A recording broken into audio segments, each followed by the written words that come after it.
Hey guys, JB here, the Wolf of Wall Street in the Wolf's Den. It's a beautiful sunny day here for those of you who are watching on video. For those of you listening, well, I'm just going to tell you, take my word for it, right? Today I got an amazing guest. I don't want to even say anything else in terms of what's going on in the world today. None of my own opinions. I want this guest to come right on. It's Jaime Rogozinski, who is the founder of Wall Street Bets.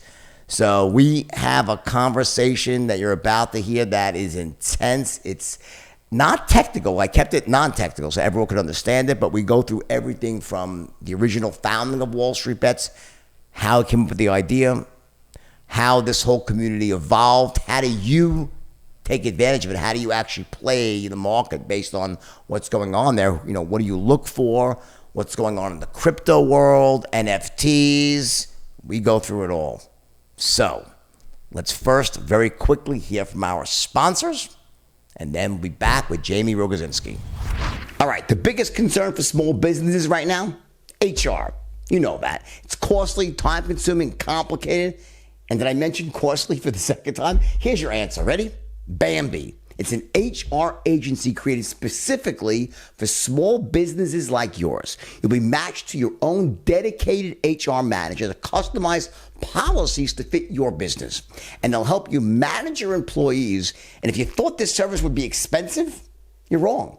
Bambi's services are only $99 per month. That's it. I know you didn't start your business because you wanted to spend time on HR compliance. No one does, right? Do yourself a favor and join Bambi's growing list of small business owners who have made the best HR decision of their lives. It's easy. Go to Bambi.com/wolf right now to schedule your free HR audit. That's Bambi.com/wolf, spelled BAM to the BEE.com/wolf. All right, Jaime, thanks for coming on the show. Greatly appreciated. You're going to be awesome, I have no doubt. How's everything going? Good. Thanks a lot for having me on the show. I'm really looking forward to this.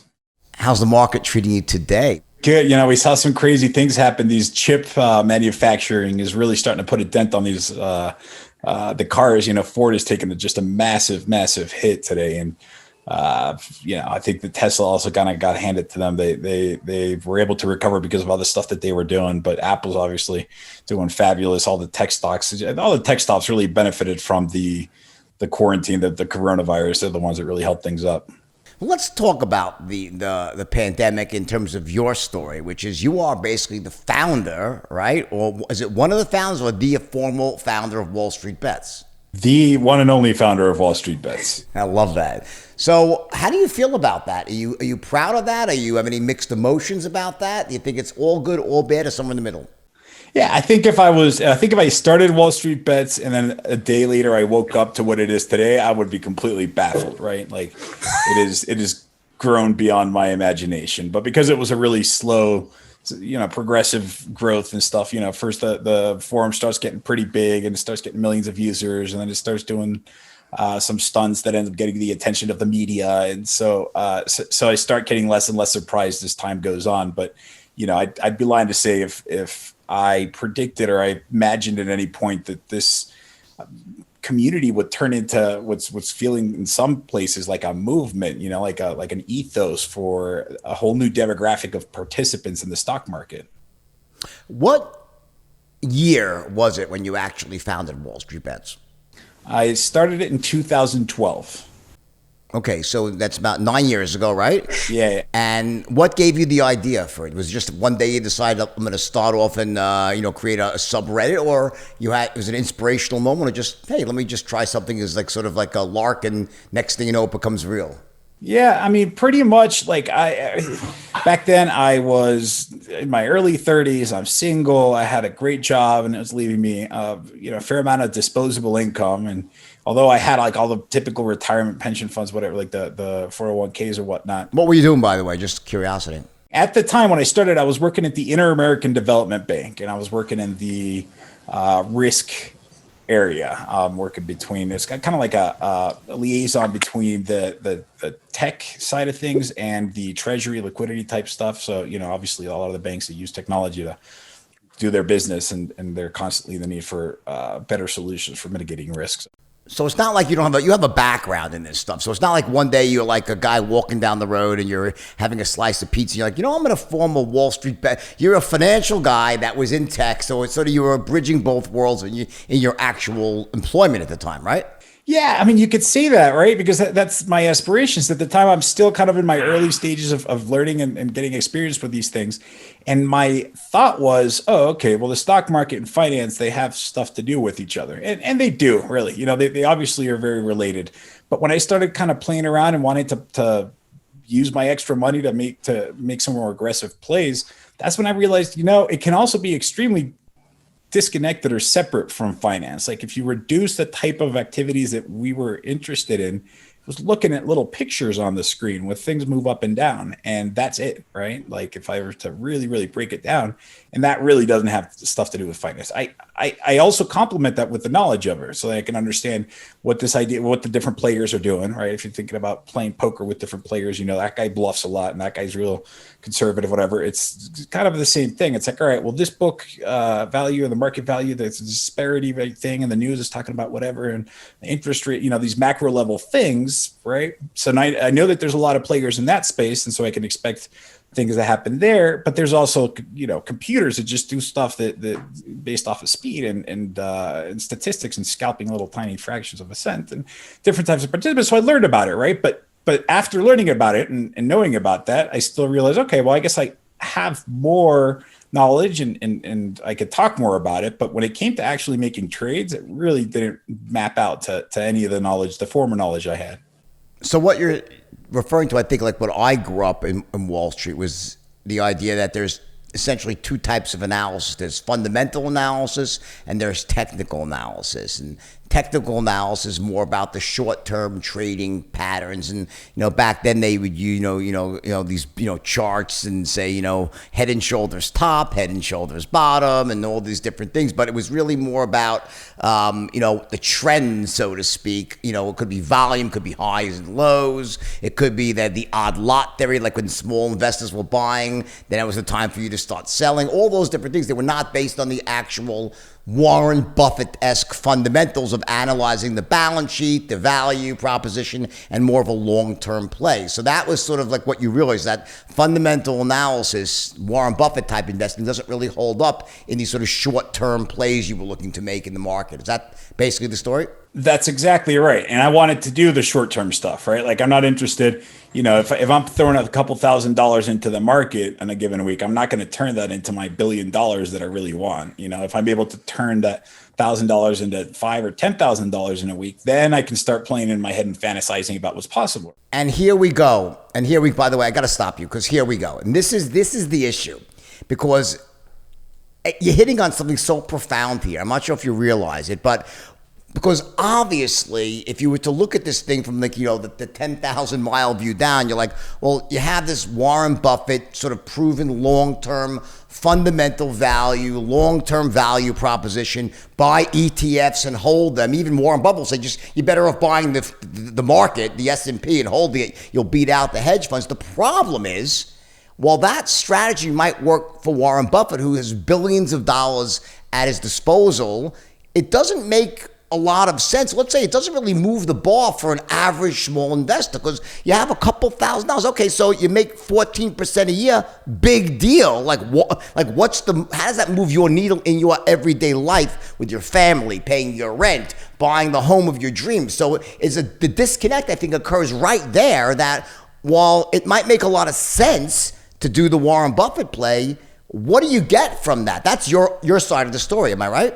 Yeah, and the beauty of it is they're not mutually exclusive. Remember, I had my Warren Buffett retirement account, and that was what I was going to use when I stopped working. Excellent point. And I'm contributing, and my job is here, and someone else is handling that stuff. But I want to speed that up. I want to get rich faster. I want to be able to have more, whatever anybody is looking for when they want money, and or maybe learn, right? Like I realized it was risk. I know risk and return are married and they're uncouplable. And so I'm like, all right, cool. If I lose a few $1,000, that's probably bring up the fact that I was single, right? I didn't have a wife or kids to feed. And so it was risk that I was happy to take. And nobody likes to lose money, but I was cool with it because I also knew that I was buying an opportunity to make money. Absolutely. And so yeah, you hit it right on the head. As time went by, this whole thing evolved. Now there's a whole new beast and participant in this market, which is what's to me really fascinating. Where we had the fundamental and analysts, analysts, and they have the technical analysts. Now there is a new genre that I couldn't have predicted, which is I don't think they have a formal name, but meme traders is the closest I can get to. Yeah. I think we would call it here, because it's a really good point. It probably should be coined. Maybe we can coin a phrase. But what it really is, it's the collective buying power of the average small investor. In other words, it's like they used to be, and I get this, by the way, and I can't tell you how intimately I know this area of the market. It's like when I lived in my 20s and 30s, this whole psychology of what drives people to take action, why they buy, why they sell, why people bail out on the way up, this FOMO. We had different words for it. We called it the greater fool theory. That was our biggest one. Like, what's a stock worth? Well, it's worth whatever a greater fool than you is willing to pay for it. If they'll pay, $10.10, then it's worth $10, right? Theoretically, right? So I think the point you're saying is there's this new genre, really, which represents the collective buying power of people connected on a social platform here that share a common investing philosophy and are willing, without it being collusion, to generally stick together with their sort of paradigms and their ideas. Because without that, it doesn't work. Am I right? Yeah, but it's only a part of the story. What you've just described was what we saw in GameStop, right? That's what we saw there. This collective buying power, moving prices around, and that's a fascinating topic, much more complicated, much more intricate, and much more nuanced than just a lot of people buying on this side and people shorting. But the overall theme that I see with this group of people is, in this case, they did a short squeeze. Let's just go ahead and call it that. But previous to that, it's this millions of individuals they're hungry for risk, and they're very savvy. They're tech savvy. They're distrustful of the stock market. It's also probably why the whole cryptocurrency thing started in the first place. And they're looking for weaknesses in the system to exploit them. So, I'll tell you about, you may have heard of a situation that happened in 2019-ish, or maybe 2018, where some guys figured out that on Robinhood, if they sold a covered call, that money you got from that call was not collateralized properly, meaning they allowed you to do whatever you wanted with it. It should be locked up, right? They're able to use it again, essentially, right? Should be. And they bought deep in the money calls. Sorry, they sold deep in the money calls. So they basically got their money back times two, right? And so they would do that again and again and again, and they would keep doubling the size of their buying power until they take a $5,000 deposit, turn it into $1 million, right? And then just YOLO it on some earnings call, which is pretty crazy and reckless and fascinating and whatever, right? But that was an exploit that they found, and it obviously ended poorly for lots of people and made money for some people. And the net result is there was a temporary inefficiency, there was a gap, and now it's closed. Now you can't do that obviously anymore. But right. So they're on the constant hunt for these things, and sometimes it's let's push the price up, sometimes it's let's get a ton of leverage, sometimes it's other ARB opportunities, which are really creative. And in that sense, though, I don't think it's any different than traditional Wall Street, because Wall Street is all about what is the inefficiency. In Wall Street, essentially, the market exists to close inefficiencies. And so my whole thought with a GameStop is that it won't last very long, because Wall Street will close that inefficiency, that the obvious inefficiency of people in a chat room getting behind something and Wall Street being caught off guard. I think they'll now be in the chat room themselves, watching what's going on and making sure that they're either on the right side of this thing or out of the picture in general. So I think that, that's an example of an inefficiency that you could. Let me just say this. I don't think people thought it was possible, including me, that you can get that many small investors to stick together on something and they wouldn't all start to bail like rats on a sinking ship as soon as the shit hit the fan. That, I think, is the most fascinating part of all. It's surprising to everybody, and there's also a technical component behind that as well, right? Like how do you close something like that type of inefficiency? Well, sure, you can, instead of beating them, join them kind of perspective. But what we've seen and recently is the options market makers got a lot smarter, made it a lot more expensive. Sure, yeah, it's like a gamma squeeze as well, where they're using the leverage on buying the options, forcing them to buy stock to cover the call. Yeah, of course, yeah. And forcing them to buy the stock to stop hedging the puts that they sold, right? Remember, the ones that sold out of the money puts were shorting the stocks to hedge their bet. So it starts getting away from them. They can start closing that position by buying more stocks. So like everybody that was in GameStop had to buy the stocks, which was just a perfect storm. Right. And you do need to have a lot of perfect stuff. Like I don't think they could replicate that to that magnitude. So for those of you who are lay people here who don't know what we just said, which is probably a lot of you, it's probably a little complex. So let me just break it down. It's not a big deal. What we're basically discussing here is this idea that in the stock market, when you want to leverage your money, you buy stock options. If you think the stock is going up, then you're going to be buying calls. If you think the stock is going down, you want to be buying puts. It doesn't matter. It's just a technical term, like that you could put the stock to someone, right? That means the stock is going down. Call, you can call them back to get their stock. That's why those phrases exist. And what happens is, though, it's always based on, though, the underlying stock. So if you're buying calls, there are underlying shares that eventually have to be delivered to someone. So essentially, if you buy lots and lots of calls, at some point it's going to be placing upward pressure because there are shares that have to correspond to those calls. And the people who are actually writing those options, mostly institutions, they want to be hedged. They want to own the stocks. So it becomes this almost self-fulfilling prophecy on both sides. Is that pretty much what's going on? Yeah, that's exactly what's going on. And then on top of that stuff, you just have the typical short squeeze, which is something that's historically been around for a long time. And then you get the attention of the media, and then people don't even know what the stocks are, and they're buying GameStop because they think it's a good company. Like that, I mean, things just kind of spiral out of control, right? And it was really, really entertaining to watch, that's for sure. How much do you think of this is based on the fact that people, these investors that were mostly buying GameStop, wanted to screw or give it to the traditional bankers? How much was that? Like, if you had to break it down percentage-wise, what percentage was people wanting to make money? Because I know these are estimates here. What percentage was getting back at the at Wall Street? What percentage was boredom, and what percentage was naivete? I'd say it's probably 65-35 wanting to make money. Anyone that it turned into this big philosophical post-Wall Street, Occupy Wall Street 2.0. It turned into a thing that landed in congressional hearings and, having politicians tweet about this thing. But as everything that starts with Wall Street Bets or anyone that's playing with the stock market or involved with it, they want to make money. So the first guy, Keith Gill, he's the kind of the face of this entire thing. He started off by having this long conviction. He did have all the research in place. Then other people are like, all right, cool, you're making money. Let's go ahead and pile in there. And then all of a sudden they're like, oh, wait, we're making money because the short float is so high. That means that fund is losing. Oh, that's cool. So I'm making money and I'm screwing that guy. All right, cool. I can live with that. And so then that kind of morphed into a double thing. And then you see comments by people saying, I'm going to hold this to my grave. I don't care what happens to this, right? And I'm going to stick it to the man. But I'm going to say it's 65% people hoping to make money, 35% people saying, I hope I make money, but this is a statement I'm trying to make. All right, I'm going to give you some expressions here, and I want you to tell me in your words what you think they mean. YOLO. Okay, so that stands for you only live once. It is a way of justifying or making yourself feel good about putting it all in. Just taking an undue amount of risk or taking an all or nothing bet that's either going to make you go bust or make you a millionaire. So a YOLO means you're making this like almost what would seem like an irrational bet because you're saying, fuck it.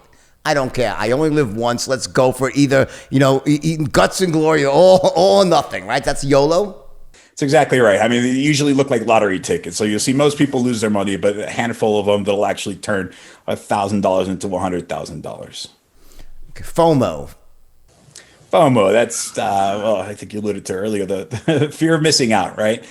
So this is when the stocks are going up and you're seeing going up and going up and going up. And you're like, at some point I just need to get on this train and make money too, because it seems like everyone's making money.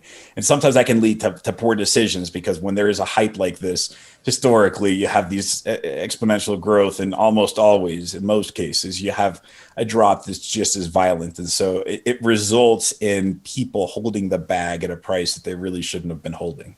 Got it. How about this one? This is an interesting socially incorrect one, which is perfect for me in my show here. We can stay retarded longer than they can be short. That's kind of like an offshoot off of this common parable of saying that you can stay, the market can remain irrational longer than you can stay solvent, right? This happens when you're like in a trade and you've done all your analysis and this stock should be going up because the earnings was great and the economy and all the thesis is going towards you, but your trade is going against you.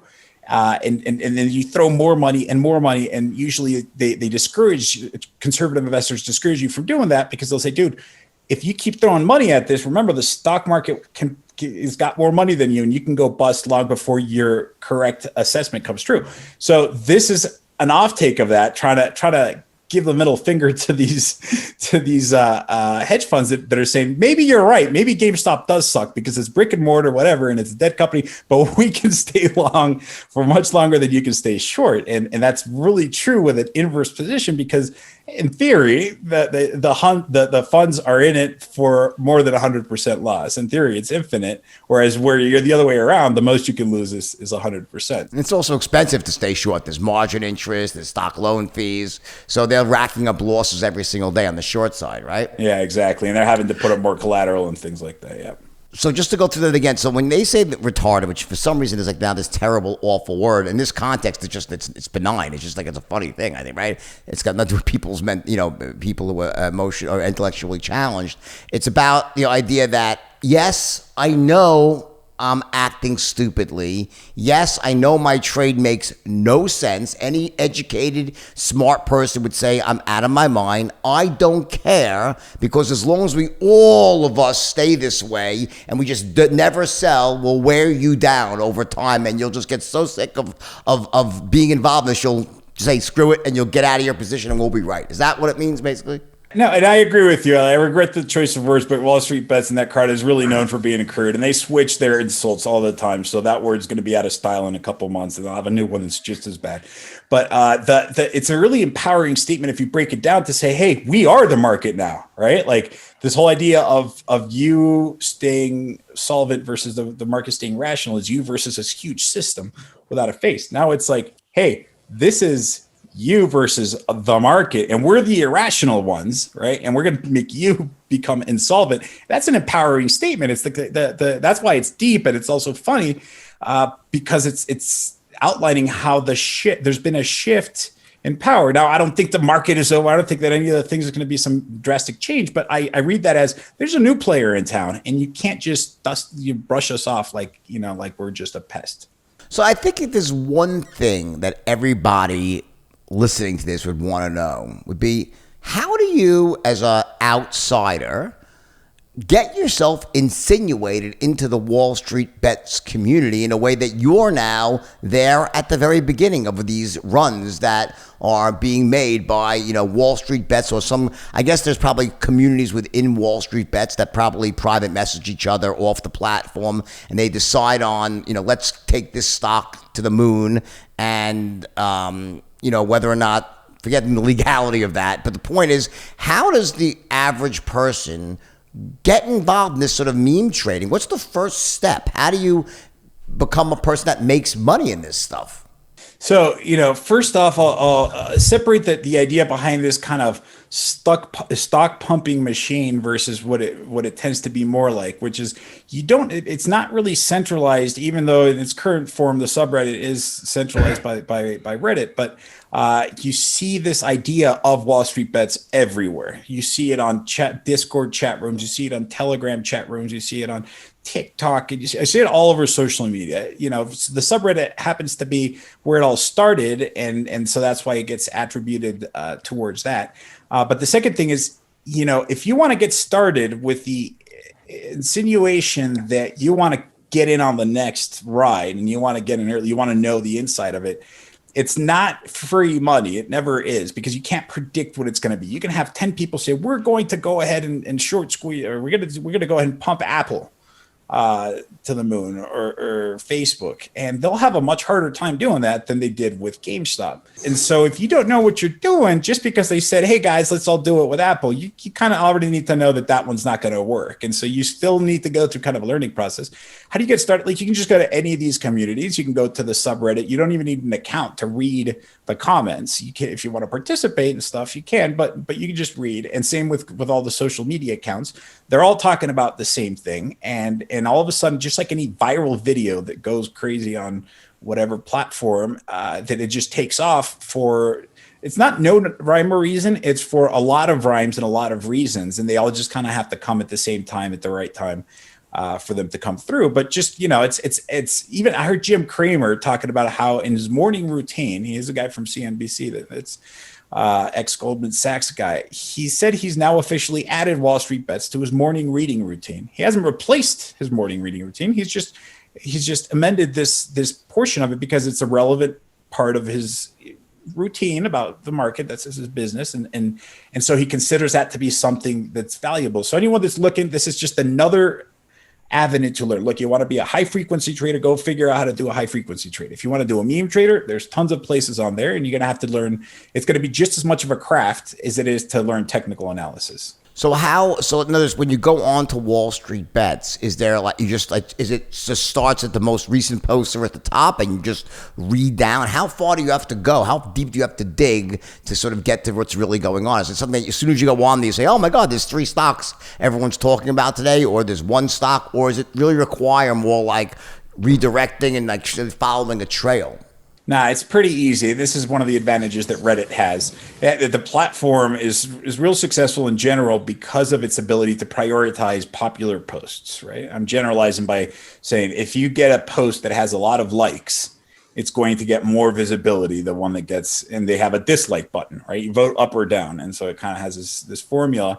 And so if you have a really popular idea, it's going to get a lot of votes, and it's going to be at the top of the page, and it can stay there for an hour, it can stay there for a day, stay there for several days. And then eventually after a few days, it'll work its way back down. But if you go at the page at any given moment, the default setting will show you today, this is the what's going on, and you can see how many votes they got. So not only do you see that it's at the top, you see by how much relative to the ones that are in position 2 and 3, and then you can sort by different time for if you want to make it like what's hot this hour or whatever you can. But they do a good job at prioritizing. And if you want to go into the rabbit hole, you can. You go in the comments, you can click as far as you want, but you don't have to. How much time each morning is required to get a sense of what's going on? When you say it's like light reading, 5 minutes, you get it all. Is it an hour of reading? Is it, what is it, you think? Well, I mean, like, it's funny that you put it that way, because it's like, all right, well, if you're going to go do your work, what percentage of your effort goes towards your work? And I'm like, man, does this work for somebody? Because I've spent endless hours on there. I've spent so many hours because for the past 9 or so years, it was it's really where I hung out most of the time. So at no point did I consider this like, okay, it's 8 o'clock in the morning, I've had my coffee, I have 35 minutes before my next thing to read up on Wall Street Bets. No, like the people that go into it, typically there's a lot of memes on there, there's a lot of jokes. You get on there and you're not sure that it's a financial conversation, because oftentimes it's just like a video that's Elon Musk driving flying a spaceship to the Mars or whatever. And you're like, what does this have to do with anything? But it's through that type of interaction that Tesla gets visibility, and the people try and justify a trade, and then you get some more in-depth stuff. And so I don't consider it, and whether it be on the subreddit or on any of the other social media, it's like when you're checking your Twitter, it's like, all right, I have a few minutes before my next call. And so that's how it is. How do people do it that have to put it into the routine like Jim Cramer? I have no idea. I almost feel pity for someone who has to do this as part of their job, because you go on there and do some really ridiculous things. I guess what I was saying is like in terms of of getting a sense of like, is it something when you get on there and within the first minute or so, you're like, oh, wow, here's what everyone's talking about. And you get a sense of what people are saying should be bought, what should be sold. And then it's just, you can go as far down the rabbit hole as you want. Or would it take you like 30 minutes to just sift through all the jokes and other stuff to find out what's actually going on in the financial world? That's what I was kind of talking about. Yeah, you'll get through it pretty fast. It's not going to be a long time. You can sift through it really fast. The interface lets you kind of scroll through, and you can skip over the stuff that's a joke a little bit faster, but you have to take into account that you've just skipped over 6 jokes that are all talking about Nokia, right? Because that is part of the buzz. So Wall Street Bets, that's one platform. What about, you mentioned a few things like Telegram, TikTok, which surprised me that you mentioned TikTok, but Telegram is one, Discord. Is it typically the same things going on all the platforms, the same ideas, or different ideas, different platforms? Similar ideas. It's not a copy of the same things. They all kind of have their own little twist to it. First, the interaction type is different. Like some platforms won't let you vote the same way, et cetera, right? And you'll also have the underlying attitude is the same. Let's have fun. Let's be crazy. Let's figure out a way to find these inefficiencies. Let's share them. Let's try and improve upon them. And that's the same pretty much everywhere. So you feel like you're in that same community no matter where you go. But on Wall Street Bets, there's a certain kind of what do you call it? Way of behaving where, okay, you can't talk about politics here. And then you get away from that, right? But maybe on the Discord, you can get away with talking about politics, or maybe on the Telegram, you can get away with talking about crypto, and then the other ones, they don't. So you can kind of find your little niche that might be more towards what you're looking for. All right, guys, today I want to talk about something important to me. And you know this is true when you hear it. If you've been following me for a while, you know I love to help people reach success and fulfillment, right? Some of you need to hear this. The only thing standing between you and your goals is the bullshit story you keep telling yourself as to why you can't achieve it. And for some of you, and this was me at one point, by the way, and you all know this is true, what's standing your inevitable path to success is substance abuse. Trust me, I know it's hard. Making a commitment to sobriety shouldn't have to mean sacrificing the comfortable lifestyle you've come to know. Why not experience the best of both worlds? If you're ready to take part in a world-class treatment program and prefer the luxury of a beautifully appointed residential villa or a mansion in sunny South Florida, it's time to consider United Recovery Project. Through both an expansive alumni network offering support and a staff with firsthand personal experience with addiction, you'll be supported by those who know exactly what you're going through and how to best help. United Recovery Project works with most major health insurance plans and also providers to help cover the costs of your addiction treatment. So if you or your loved one is suffering from substance addiction, go to urphelp.com and begin the road to recovery today. That's urphelp.com. All right, want to grow your business, diversify your content? You're not going to find a better tool out there than Melon for your live streaming needs. Blazing fast response time, low CPU usage, all available right in your browser. Go to melonapp.com/wolf and start streaming today. Let's talk about crypto for a second. One of the things I think that is problematic is that people that don't really understand the market that well, which is most people, they look at the rise and fall and re-rise of Bitcoin and other cryptos like Ethereum and whatnot, and they say, oh my God, well, it doesn't matter how badly it crashes. It always comes back. Just look at Bitcoin. I mean, it doesn't matter. They can kill it. They can squash it. It goes down from 18,000 down to 2,000, but it always comes back. And then the problem is that the stock market is not crypto. Like there's different things driving crypto going up and down, in the sense that crypto, if anything, with the exception of Dogecoin, is a pure supply and demand thing. Like, there's a limited supply. There's defined rules about how you can create more of whatever the individual coin is. And it's all about, how many people simply want to buy it and how many people want to sell it, versus stocks where supply, which is more like Dogecoin, right? Where supply can be created infinitely more and more as long as it's authorized shares, like what just happened with GameStop, where they announced a secondary into the actual all this froth in the price. So of course, I predicted that would happen. It wasn't like a genius thing to do. It was pretty obvious. If the stock, my point was, if the stock stays up long enough, of course the company will just start issuing more shares. Insiders will start dumping stock eventually. So it has to end up being a lose-lose at some point if the fundamentals don't eventually catch up. That's my big fear with something like GameStop. That, okay, I get it. You can keep it going for a certain period of time, but if the losses keep racking up, it's going to have to run out of steam. I believe that. Do you or no? Absolutely. Right. And so the fundamental guys that were in it for this long run will eventually be right.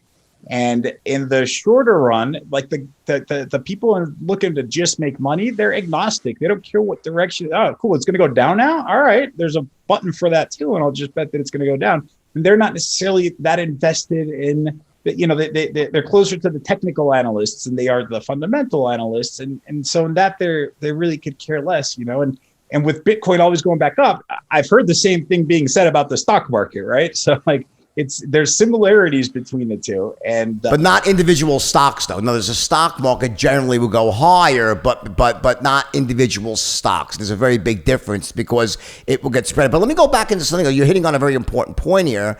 I think what you're saying is true, but there is a group, and I'm not sure how large this group is. Maybe I don't, of these people that are like, just no, you don't. This is the greatest company in the world, and we're going to prove you all wrong. It's going to the moon, along with Shubu the dog, whatever it is. We're going to the moon here with GameStop, and this is the next coming of Christ, this stock, and that's it.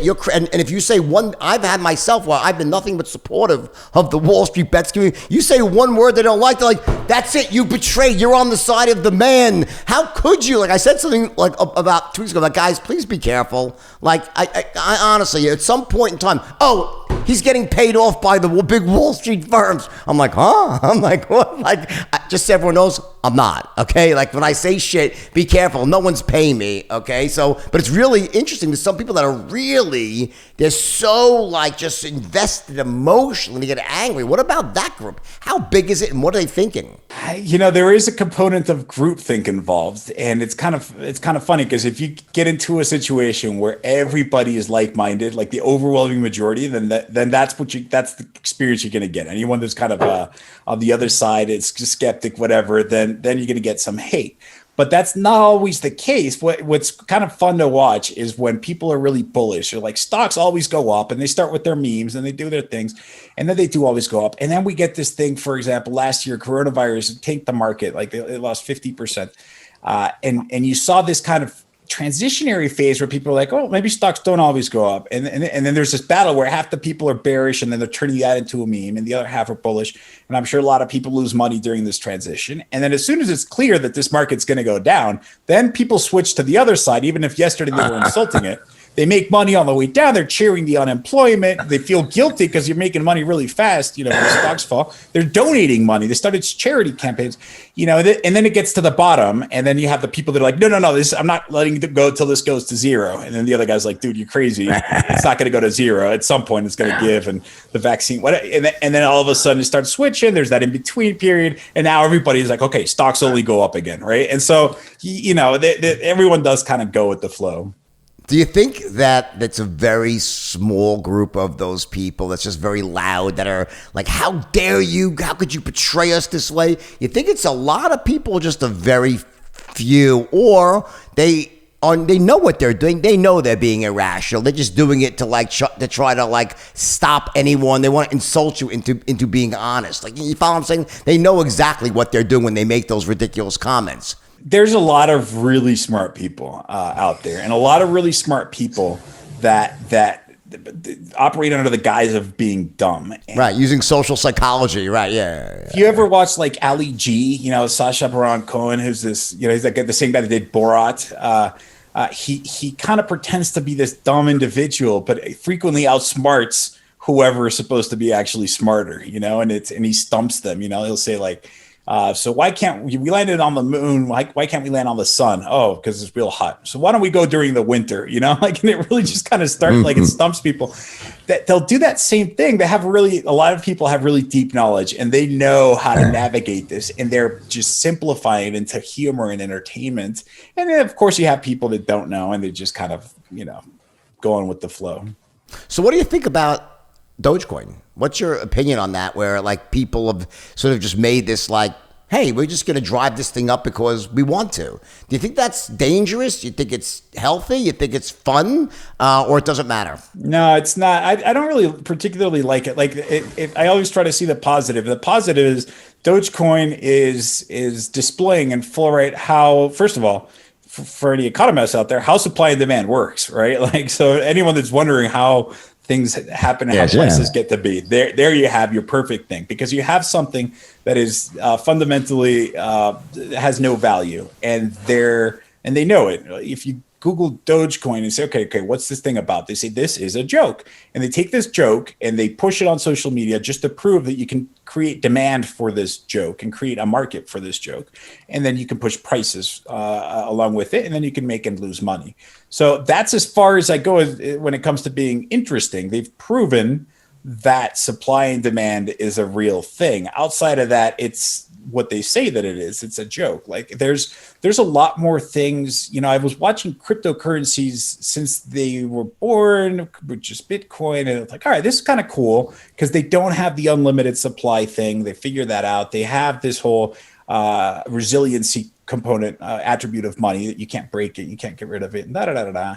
And so, and they're not going to take down the Fed or anything, but it's kind of cool. And then it grows. Right. Yeah. Some dude buys a pizza with it. And next thing you know, you can use it in PayPal and stuff. And so that's cool, but with a lot of problems. And then all of a sudden you have this market that says, all right, so this is a currency. And as a currency, a medium of exchange for goods and services, there's some pretty useful ones out there. I like 2 or 3 of them tops for the use as currency, just as I have dollars and I have Mexican pesos. Like those are 3 things. I don't invest in dollars per se, just like I don't invest in these currencies.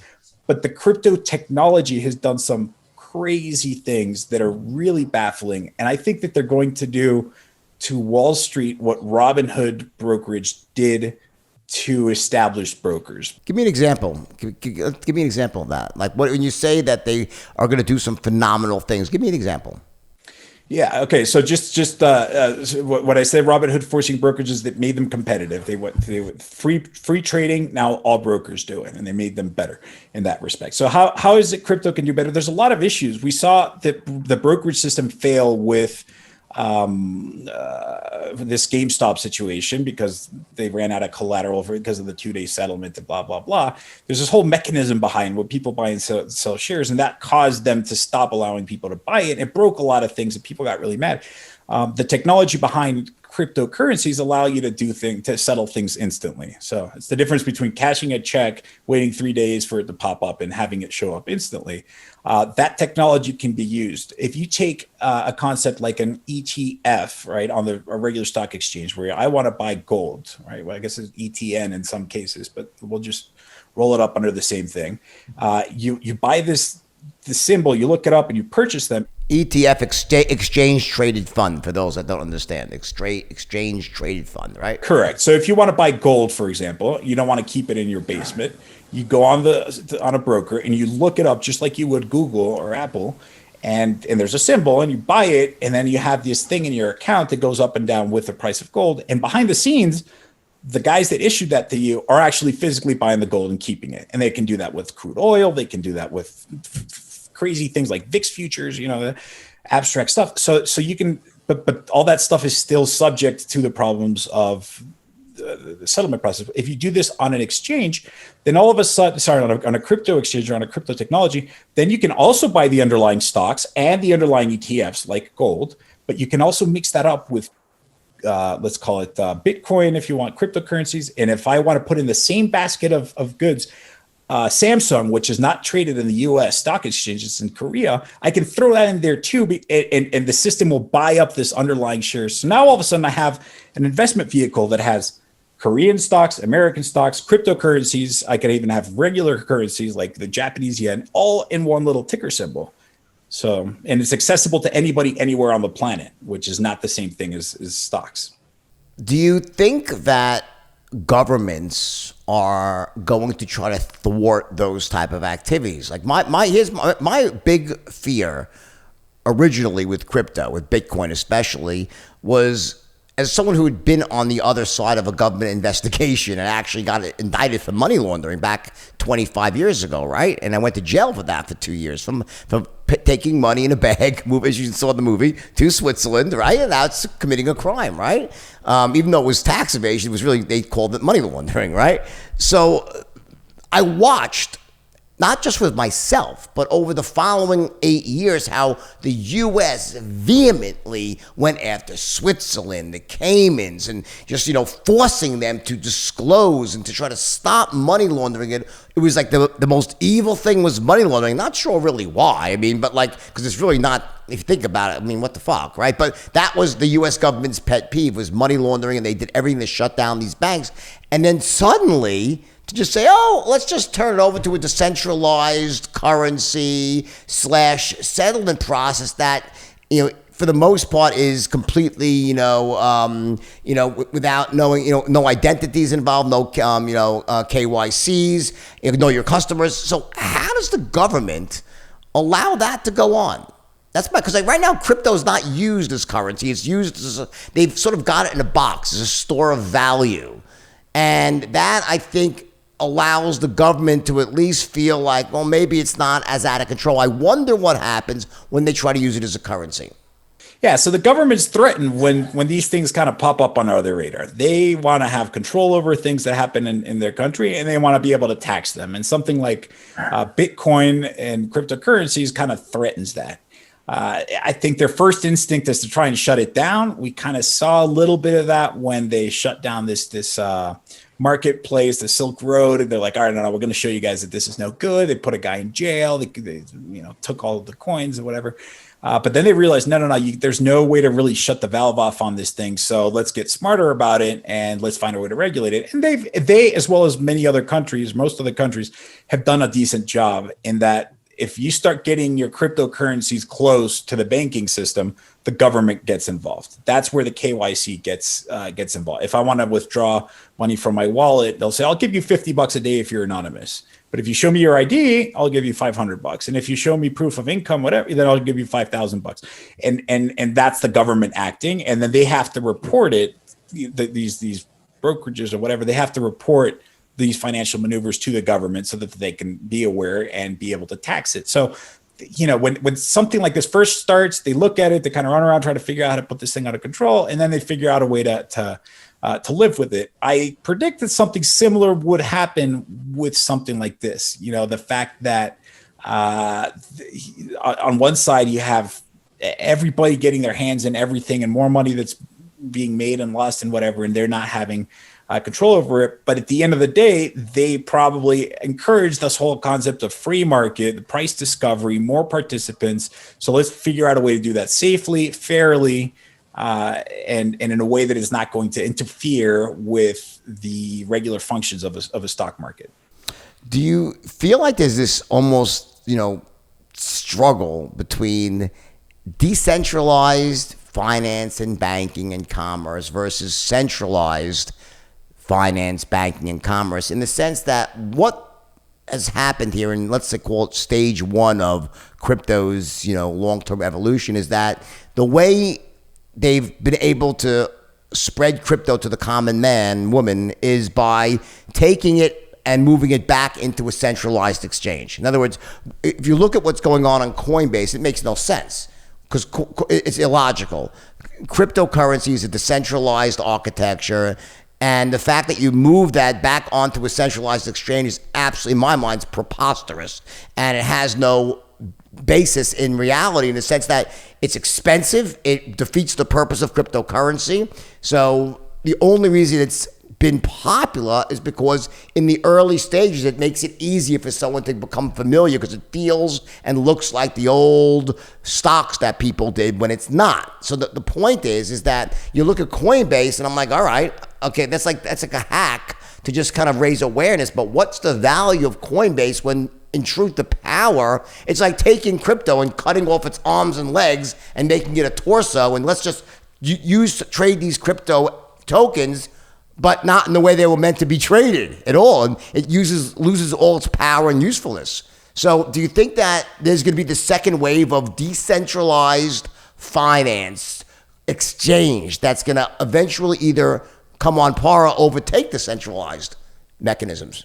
There is, and you're absolutely right. Having this kind of bottleneck or having this weak chain that kind of defeats the purpose is very much against what it's for. But it's also necessary in order to bring people. Like if you wanted to buy a Bitcoin 5-6 years ago, it's not easy. You have to do way too many things.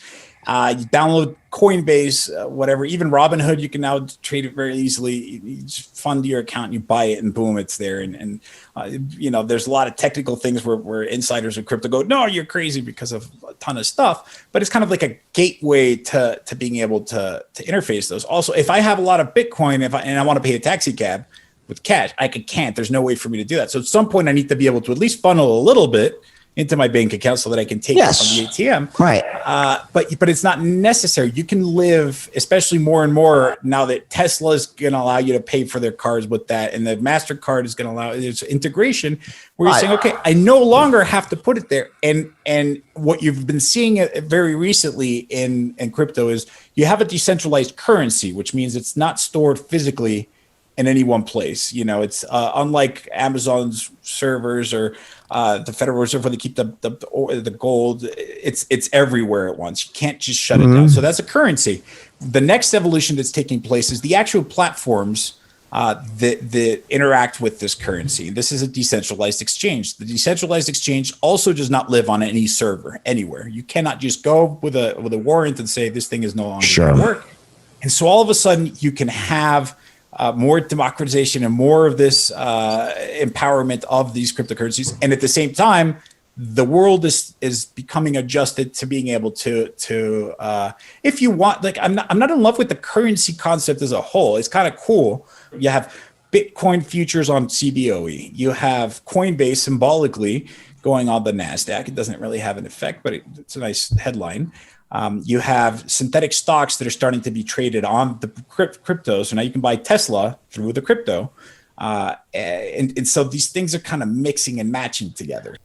But let's talk about the reality of what's really going on, though. So if you look at the ability, for example, you cannot buy, for instance, BitPay and PayPal are nonsensical. Number one, PayPal doesn't even allow crypto for transactions. They're not, if you look at PayPal, what they did, it's completely disingenuous. There is no commerce happening in cryptocurrency. They're allowing you to just buy cryptocurrency in your PayPal account. You can't even use it in transactions. You can just own it in PayPal. So what they're doing is that they're really making a massive amount of money on currency exchange fees, because they'll hit you on the way in. If you ever want to buy anything, they'll hit you with a currency exchange fee on the way out to go back into dollars. So all they're doing is they're a shady money broker. They're like the guy at the airport making 10% vig on everything. You want to buy a hot dog, it costs you an extra 10%. So all of these little initial hacks, and I'm not saying they're bad because they're gateways,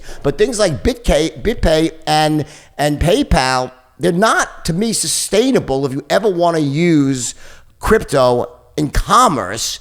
It's not going to be with solutions like that. It's going to be in solutions where merchants and consumers are agreeing to that we're going to transact business in crypto, and there'll be a solution that allows someone to instantly pay for something in crypto or a stable coin, or a blockchain stable coin that's pegged to $1, but without having to pay currency exchange fees on the way in and out, because it's so inefficient. It's like what happens is it costs you a $10 hamburger, it costs you $2 to buy. So to me, I think that I think you're 100% right in the sense that, like, the next phase of this is going to be all the architecture that comes into play to allow crypto to really function in society. My only concern with that is that's why I wonder what, like, the Fed's going to do when people start using it as a real currency. I wonder, maybe the answer is there's not much they could do. The other side, Jamie, which I think is really important to talk about, is guys like you and I, we always tend to think of things in terms of the United States and the dollar. But what about people living in places where they have like a peso in Argentina, or a devaluing currency in Nigeria, or most places in the world where they don't have a stable currency? Suddenly now, having the ability to actually do business in a Bitcoin or an Ethereum and actually be able to engage in commerce without getting your legs chopped off with currency exchange fees in and out is a very valuable tool, I believe, on a global scale. What are your thoughts on that? I mean, working my way backwards, absolutely. Like the first time Bitcoin made a big splash was in 2012 when Cyprus was defaulting, and some of you guys might be able to remember that. And they couldn't get their money out of that country, so they resorted to Bitcoin. They're like, "Well, this is better than nothing, right? We'll use this funny money, and we'll see." And then you see it in Venezuela, you see in other places where they say, "Okay, this is actually a safe haven for places that need safe havens." For places that don't need safe havens, they still provide a great service. Like when I want to send money from Mexico to the US, vice versa, it's a pain in the ass and I hate it and it's whatever. And crypto allows me to take dollars and behind the scenes that do crypto stuff. And then I get my pesos faster, more efficient, cheaper, blah, blah, blah. So, you know, whether you need it because you're in Cyprus or whether you want it because you're just trying to save a headache, those things happen as well. And you're also right that there's a lot of stages where people are using it differently. South Korea, for example, they have a stable currency. They have all these different things. And like 30% of their workers are paid in crypto, which means they can use their crypto to live. And they never have to do that final PayPal interface, which PayPal, it's symbolic. You're right with all the inefficiencies, but it's a step in the right direction, I guess.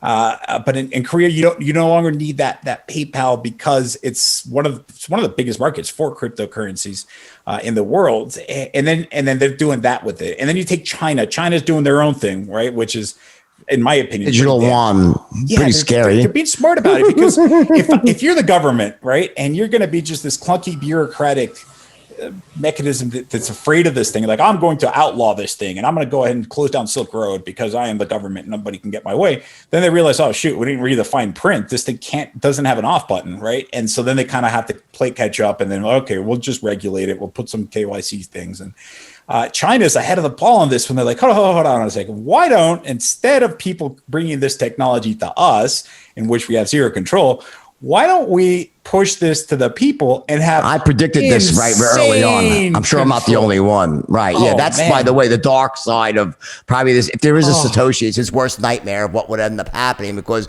you know, take the digital yuan and combine it with their social credit score. And suddenly you have the ultimate control over a population because that money that's in your account with one press a button, that money's not there. That's free. You can't use it. And what you're using it for? No, it's unbelievable, big brotherish, to the next level. Let me ask you a question because I could talk to you forever. I want to ask you a couple of questions. A, pick one stock you like right now. What's the best short-term trade that you see right now? You know, because you asked me a fundamental question. I've been liking Tesla at certain levels. I bought it all up at 600 and I'm really happy with it. It's really volatile, so it's a long-term play. It's not a fundamental play. I just kind of have like the price action for it. If I'm going to be picking stocks, I'm going to lose. I will buy the S&P 500 ETF, and I'll just let it sit there. Which crypto do you like best? Which one? Which coin? Any coin in particular? I don't. Recently, I guess Europe started launching bonds that are digital in Ethereum, so that's spiked up the demand. But I'm not all that interested in the cryptocurrencies. I'm more interested in what you can do with those cryptocurrencies. Tell me. Yeah, so one of the things that I'm involved with, and I've made reference to earlier, is this WSB DApp, right? It's this decentralized application, WSBDApp.com. That's where we're bringing this to a reality. We're creating ETFs based off of a decentralized organization where people together vote and they say, let's make an ETF that's YOLO and one that's like Warren Buffett. And we'll put all these ridiculous things in it. There's collateralized, and we'll take these ETFs and make it available to the public, even if they don't like this WSB token. And then people can get those gains. And then there's like a 2% fee, the management fee that gets rolled up into the treasury. And the very voters that decided what goes on into the ETF then decide what to do with that money, whether it be buy a Lamborghini and leave it in Times Square because it's funny, or whether it's to reinvest in doing some things that are more sophisticated. So it's pretty cool stuff. Cool. How do people find out more about what you're doing? Do you have a site, website, Instagram handle? What's the way to reach you? So my Twitter is Wall Street Bets, one word all spelled out. That's me. The website where I'm working out of is WSBDApp.com. That's where you can see all these things I'm talking about. And then my Instagram, which is a personal account, but I still put things on there. Jaime Rogozinski. At Jaime Rogozinski. Last question. If you had to pick a price for Bitcoin for December 31, what would you say? I'm guessing, not financial advice, $95,000. $95,000. All right, I had predicted $100,000, but I don't It predict will it to be hit. It will ended. get to 100,000. Now, the question was, you said December 31st.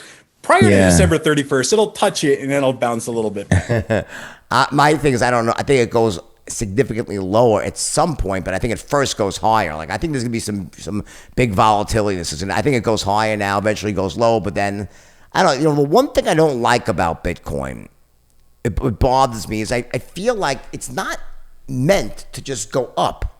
Like the utility of Bitcoin would be that it would be more stable and sort of slowly rise over time versus this wild ride upwards, which sort of, to me, it just reeks of something different than what I believe the solution should be. Again, maybe I have a bit of a warped perspective from where I come from with, seeing things go pumped up and they get pumped by, and plummeting back to earth. There's something that tells me that, what's the utility of it going so high? Why does it matter? If it's really meant to be a stable store of value, why does it need to go higher? So, the Bitcoin being the first coin, probably one of the least efficient coins out there because it was the first experiment, and they've Right. since addressed a lot of stuff. But one of the properties of Bitcoin specifically is that it's not an unlimited supply. So if more people want it than there are Bitcoins in the market, the price goes up, just like what we saw with Dogecoin, right? But the difference with Bitcoin is it's capped and Limited, sure. And so that supply demand comes in. So what's the utility of having Bitcoin, even if the supply is down? Is Bitcoin, even though it's not the best currency for this, it is the most integrated, thanks to being the first one with the name recognition, whatever. It's the one that is actually in use if you want to, transact with things, and that limited supply can allow that price to be maintained based off of actual utility behind holding this currency. Last question, NFTs. What are your thoughts? Interesting, right? Like I think that everyone is a little bit apprehensive to say that's a stupid idea. So it's a lot of people's first instincts to jump on there, but it's not entirely a stupid idea. There's a lot of really useful things for it. Like if you want to certify your artwork, I have some friends that are into artwork. It is a royal pain in the ass. They have to do so much stuff and it pays so much money to make sure that when you're selling this artwork, so linking NFTs, which is a type of certificate of authenticity. That's, for anyone that doesn't know, that goes along with the physical artwork. That's pretty cool. I definitely see a lot of use in that. No question about it. And I wouldn't be surprised if it already exists now that I say it out loud. And then the next kind of phase to it, it's like, okay, well, now there's no physical stuff attached to it. Now it's a digital thing attached to it. So if you took a really nice picture, you want to sell that picture and say you're the only owner of the original one, even if people can make replicas and copies or whatever, you get to say that this is the original Mona Lisa picture, whatever. There's something in there that shouldn't be immediately discussed. I think it's also kind of a fad. It'll settle. It'll be a thing, but it's not going to be the next revolution of crypto. How much do you think of it's people just looking to put their crypto to work in places they could easily deploy it? The fundamental concepts are there. When Bitcoin came out, it's like, dude, this is a medium of exchange. It has all the properties of money, blah, blah, blah. And then other people that go in there's like, well, I just want to get rich quick because I can do that too, because it's an immature market, it's illiquid, it's whatever, lots of inefficiencies. We can manipulate the stock really easily back then. Now it's harder. Then let's go ahead and do that. You'll always have those players. And then you have the players that say, no. It's not about getting rich quick. Think about the greater picture and look about how wonderful the world's going to be. And they all kind of meet in the same place. And just like they exploit inefficiencies in the stock market with the Wall Street bets, whatever, it will eventually make it less profitable for the people looking to make a quick buck. And it'll make the market more resilient and more mature and be able to have a lot more confidence in people. Awesome. Good. Listen, man, yeah, I really got to say you're very well spoken. You have a deep understanding of everything you're talking about. Thanks for coming on the show, Jamie. I would love to have you back again and do some stuff together. I think you got a great insight into everything happening. Thanks for coming. Everyone, share this with your friends. You really got to have everyone listen to this. It's such an informative podcast, probably one of the most informative podcasts I've ever done. So thanks for that, James. Thanks a lot. I had a great time. Take care. Bye-bye.